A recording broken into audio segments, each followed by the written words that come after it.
All right, so here is hip mobilizations. I usually have most people doing hip mobilizations because we're trying to increase the demand or decrease the demand at the hip, open up the hip joint, so that way the SI, the pelvic floor, does not have to work so hard. So again, this band, we have a thicker band this time, has to go from a downward position. We have their foot in a lunge position up here. I usually have them holding onto a chair so they don't feel like they're gonna fall over.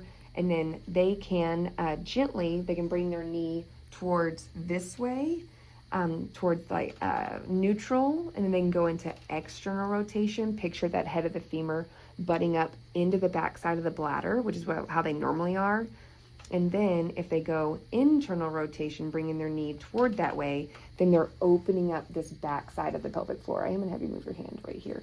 So we're opening up the back side of their pelvic floor to open this space up.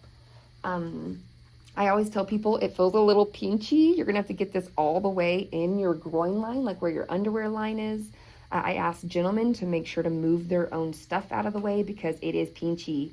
And again, we only do this for a minute. And so they can just gently kind of lunge in all three of those different neutrals.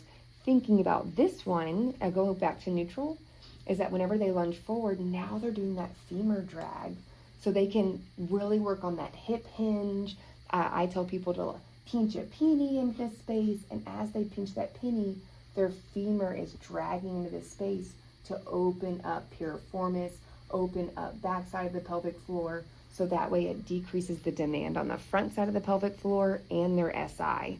And so, and then they'll kind of lunge back and forth and do, I usually do both sides, just so they can, and both legs, just so they can see where they need it. But that is one way to do this. If someone doesn't like this, then they can also do it in quadruped. We're gonna move the chair. Oh man.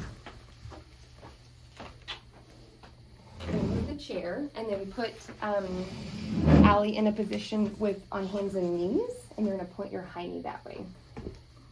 So now we're still in this position.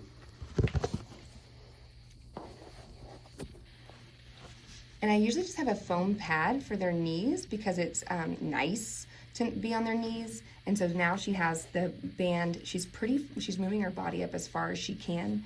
And then you can put the pad under both knees just so it's nice. I don't want to hurt their knees. And then now this band is pulling her femur back, and then she can internally and externally rotate while in this position. This is a little bit easier to set up at home, I feel.